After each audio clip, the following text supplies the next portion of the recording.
Hi, welcome. Enjoy the content, subscribe, and turn on notifications. Jack has always been the kind of man who valued quiet love. To him, a relationship was built on sincerity, on partnership in small and big things, on sharing plans and even silences. He had been married to Olivia for 3 years and believed they had something solid, something that grew over time. So, when they were having coffee together one random morning, he didn't expect that an apparently harmless comment would change everything. While stirring the sugar in her cup, Olivia remarked, almost with a tone of regret, "Did you know Tyler was dumped by his girlfriend?"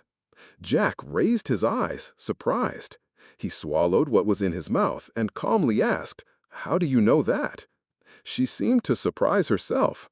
She hesitated for a moment and then responded, avoiding direct eye contact. "Oh, I saw it on his social media." Jack furrowed his brow. "You follow him?" It took her longer than it should have to respond. Yes, not exactly, but I see it sometimes." "Do you talk to him?" She shrugged, uncomfortable. "Very rarely. Every now and then he sends a hi, asks if everything's okay, that's all." Jack rested his elbows on the table and looked straight at her. "Why have you never told me about this?" Olivia sighed, as if the question was exaggerated. "It's no big deal. I didn't think it was necessary." "But telling me that he broke up with his girlfriend, that was necessary?" She went silent for a few seconds. "It slipped out. I didn't mean to say it. I didn't want you to think anything of it." Jack stayed quiet, not because he lacked words, but because he was trying to understand the intention behind it all. The comment about Tyler hadn't come by accident. No one mentions an ex, especially with empathy, without a reason. It was as if, deep down, she wanted him to know. As if she was testing his reaction, or leaving clues, even without admitting it. From that day on, Jack began to view Olivia's behavior through a different lens. The messages on her phone that she tried to hide, the shy laugh while alone in the corner of the room, the way she changed the subject when he approached, all of it started to bother him, not out of jealousy, but out of doubt, out of a lack of transparency. She was different, and that alone was enough for him to lose peace of mind. On a Saturday afternoon, Olivia was sitting on the couch typing on her phone. Jack, from the other side of the room, watched silently. She chuckled lightly, but noticing he was looking at her, she immediately turned the screen face down. Jack said nothing, just noted her reaction. And the more he thought about it, the more he realized the distance between them wasn't accidental. It was being built gradually, through the messages she hid, the half-truths, the names she avoided saying. That night, while Olivia slept, Jack stayed awake, staring at the ceiling. He tried to pinpoint the exact moment when things had started to change. And everything led back to that morning, that coffee, that phrase. "Did you know Tyler was dumped by his girlfriend?" It wasn't just an offhand comment. It was a thin line crossed between the past and the present, between respect and doubt. And now, even though he still wanted to believe it was just a fleeting distraction, a silly coincidence, deep down, he knew. This story was going to unfold in a way he wasn't ready to face. On Thursday night, Olivia casually mentioned she'd have to travel over the weekend to visit a sick cousin in another city. She said it was urgent, that her cousin was having a severe migraine crisis and needed help taking care of the house and her young child. As she spoke, she kept glancing at her phone, as if checking details, trying to reinforce her story with some naturalness. Jack listened in silence, nodding briefly. On the outside, he appeared calm. Inside, something stirred, slowly, an old sensation, similar to the feeling of knowing you're being misled, but wanting to be sure before reacting. On Saturday morning, Jack woke up early. He had coffee alone, his head full. He tried to distract himself by organizing some things in the garage, checking emails, but everything seemed to push him back to the same question. Why would she lie about this? He thought about the last few days, about how coldly Olivia had been handling some conversations, how she avoided eye contact or answered questions with subtle evasions. The pieces were there, scattered, and the sudden trip was another move he couldn't accept passively. After lunch, he picked up his phone. He took a deep breath before making the call. He knew that if he was wrong, it would cause tension, but if he was right, he'd have confirmation of what he was still refusing to admit. He searched for the contact of Olivia's aunt, her mother's sister, a simple woman who was always kind to him, and dialed. She answered on the second ring with her usual voice. "Hi, dear, how are you? It's Jack." "Hi, Jack. Everything okay here and there?" He tried to keep the tone light. "All good. Look, I called just to check on Clara. Olivia mentioned she was sick with a really bad migraine. Is she better?" There was a 2-second silence on the other end. "Sick? Clara's fine. She worked normally this week, including this morning when she left early with the kid. Did Olivia say that?" Jack swallowed hard, trying to mask his reaction. Then I must have misunderstood. Maybe she got confused with another cousin." "Maybe, but as far as I know, everyone's fine here." He thanked her, said goodbye politely, and ended the call.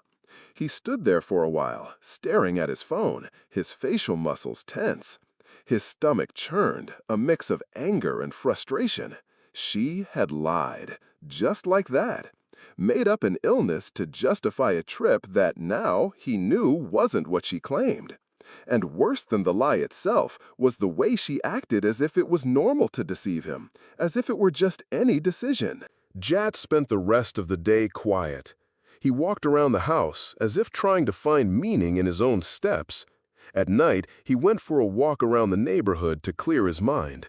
The memory of Olivia saying she was going to help someone in need contrasted with the freshly uncovered truth.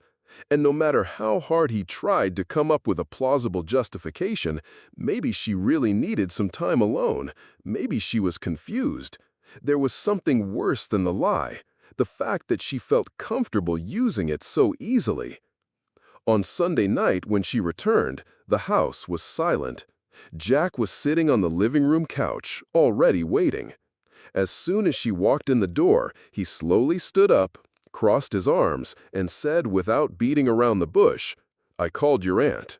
She said Clara's fine, and that you weren't there." Olivia stopped in the middle of the living room, surprised. She froze for a few seconds. Then she let out a short sigh, as if giving in. I just needed some time alone, to be at peace, to think a little. I made that up because I thought it was better than explaining." "Better for whom?" he shot back, firmly. "Lying is more convenient than being honest?" She crossed her arms and looked away.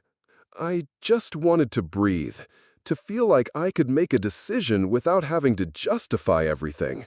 It was just a weekend. So why make something up? If you needed time, why didn't you say so?" She hesitated, her voice breaking. "Because I knew you'd react badly, that you'd want to understand, ask a million questions. And you prefer that I find out you lied? Does that seem lighter to you?"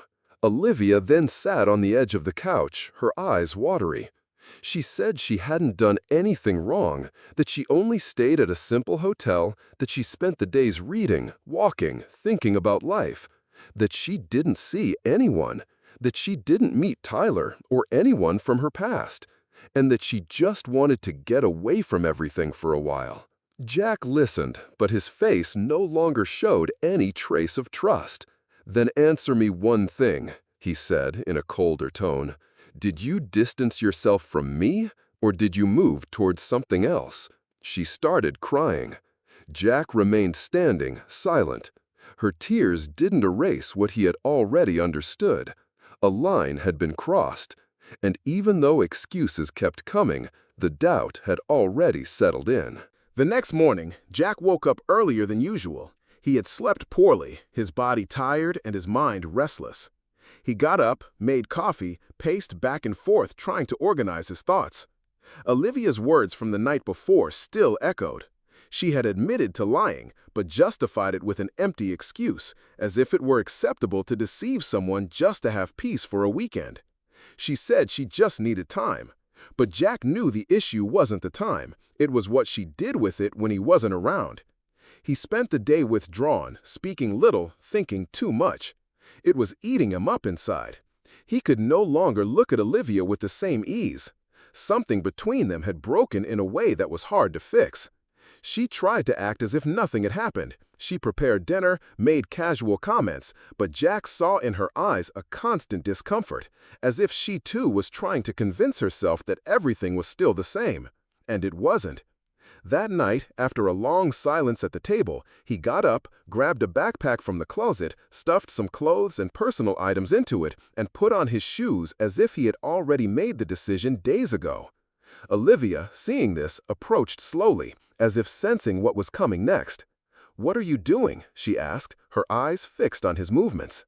"I'm leaving for a few days," he replied, without changing his tone. "I need to think."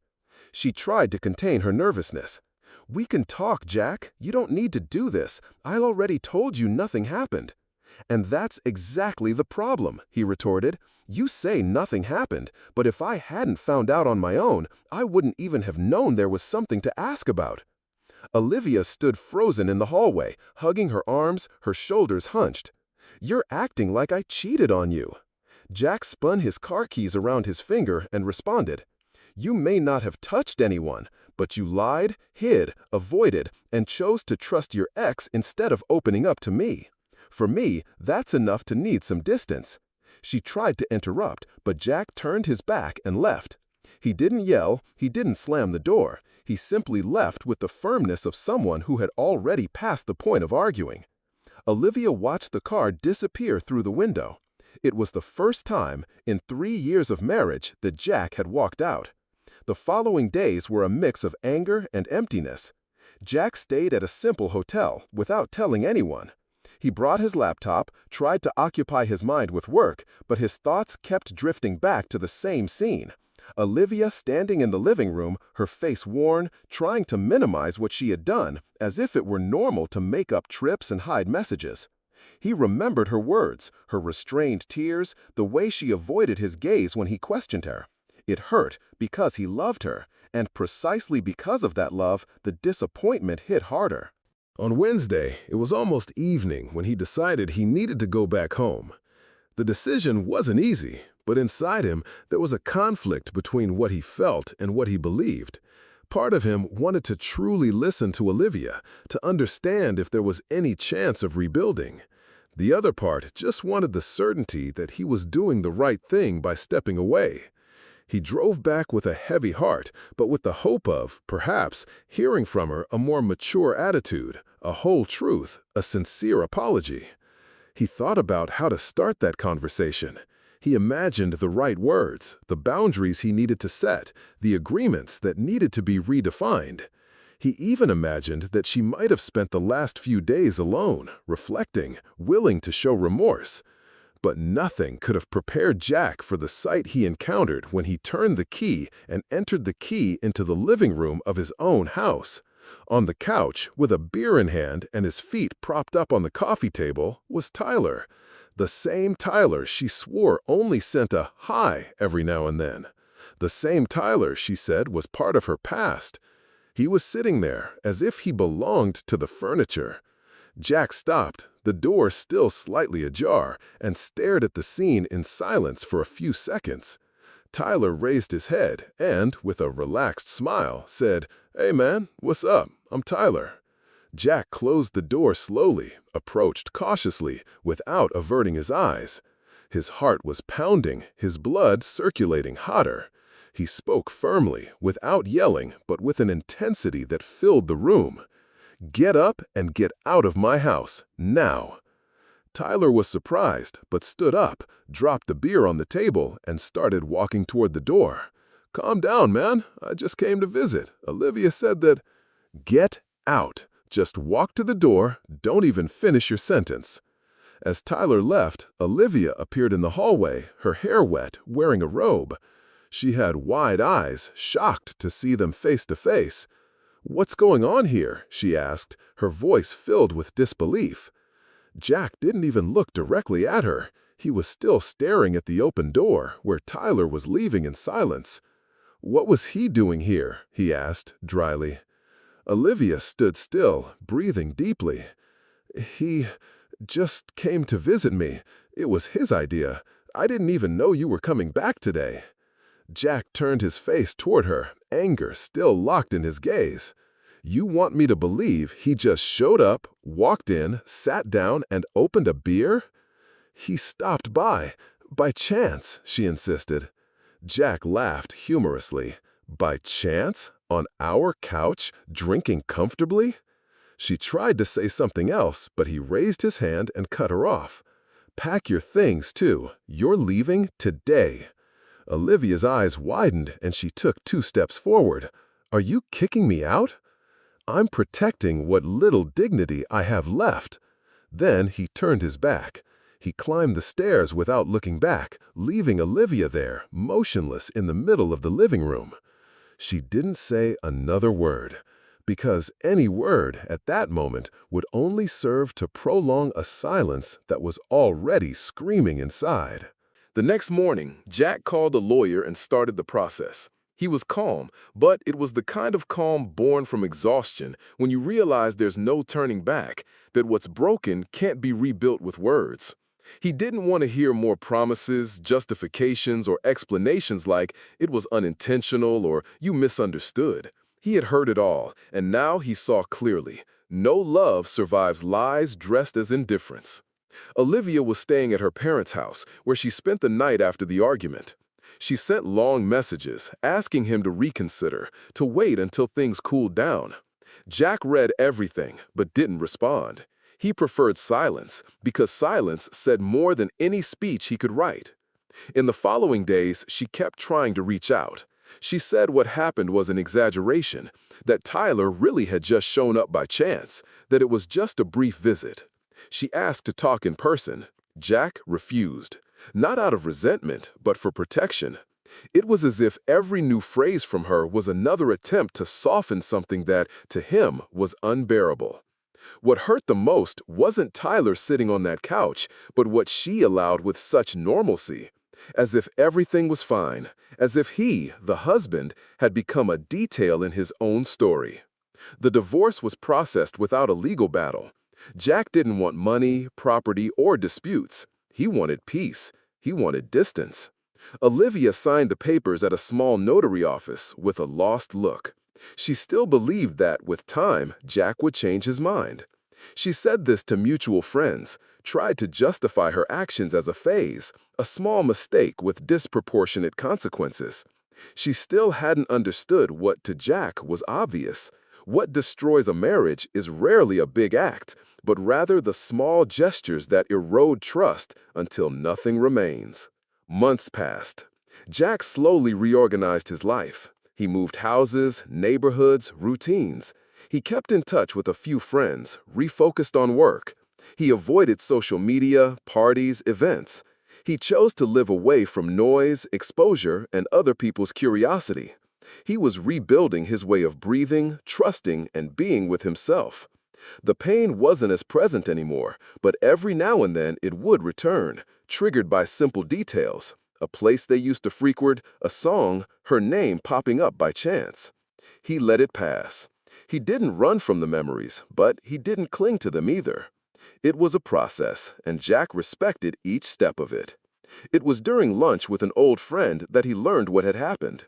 The friend mentioned, almost casually, that Olivia and Tyler had officially started dating, that they had been together since just a few weeks after the divorce. Jack listened in silence, without any visible reaction. The friend continued, saying they seemed happy, posting pictures together, and even talking about moving into the same apartment. Jack didn't respond.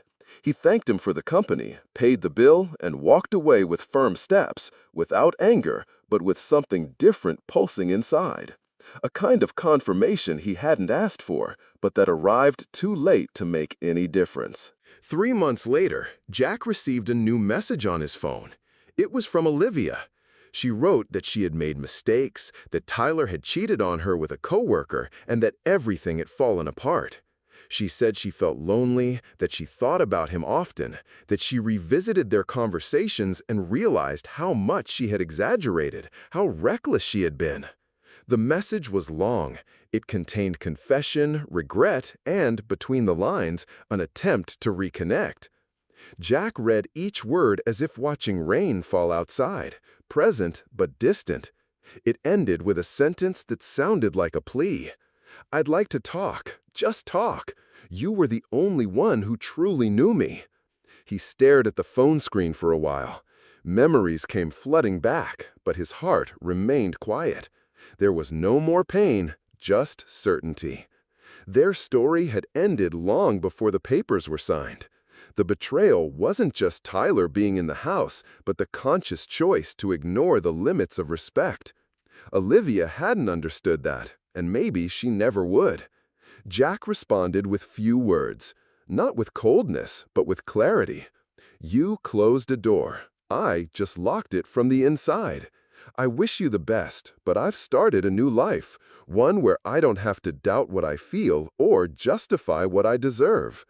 He hit send, blocked her contact, and put the phone in his pocket. He went for a walk, as he did every afternoon. And, for the first time in a long time, he noticed he was walking without weight on his back, without the anxiety of checking the past at every corner. There was nothing more to understand, and that, by itself, was liberating. Suspicious of your wife or daughter-in-law? Don't go through what we saw in the video. Check the link in the comments and get the ebook with valuable tips and investigator-approved sites to clear your doubts. Thank you for watching until the end. If you enjoyed it, make sure to subscribe and turn on notifications so you don't miss the next stories.